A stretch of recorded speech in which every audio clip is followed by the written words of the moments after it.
AP വിഭാഗത്തിനെതിരെ ആഞ്ഞടിച്ച് Panakkad Hyderali Shihab Thangal തിരുകേശ വിവാദം ജനങ്ങളെ വഞ്ചിക്കാനാണെന്ന് സമസ്ത മധ്യമേഖലാ സമ്മേളനത്തിൽ അദ്ദേഹം തുറന്നടിച്ചു.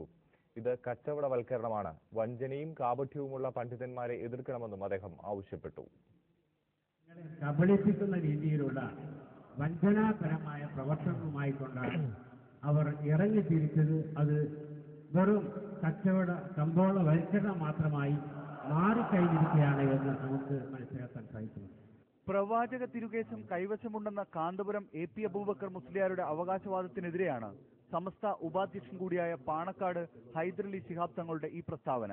തിരുകേശം സ്ഥാപിക്കുന്നതിന് പള്ളി നിർമ്മിക്കാൻ പിരിച്ച പണം തിരികെ നൽകണമെന്നും അദ്ദേഹം ആവശ്യപ്പെട്ടു.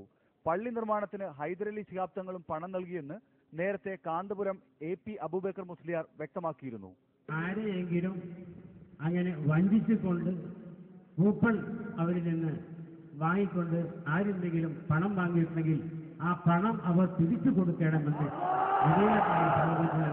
പറയാൻ ആഗ്രഹിക്കുകയാണ്. എപി വിഭാഗം സമസ്തയെയും പാണക്കാട് തങ്ങൾ കടുത്ത ഭാഷയിൽ വിമർശിച്ചു. എവിടെയെങ്കിലും ബാനറുകളോ അല്ലെങ്കിൽ പോസ്റ്ററുകളോ ഒട്ടിച്ചുകൊണ്ട് സമസ്ത ഉലമ കോൺഗ്രസ് എന്ന് ഇവിടെ എഴുതി ചേർത്താൽ ഒരിക്കലും തന്നെ അത് സമസ്തയാവുകയില്ല.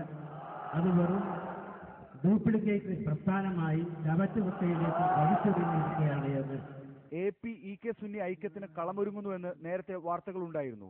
ഐക്യസാധ്യത ഏറെ വിദൂരമാണെന്ന് വ്യക്തമാക്കുന്നതാണ് പാണക്കാട് ഹൈദരലി ശിഹാബ് തങ്ങളുടെ വാക്കുകളും സമസ്ത മധ്യമേഖല ഉലമ സമ്മേളനവും.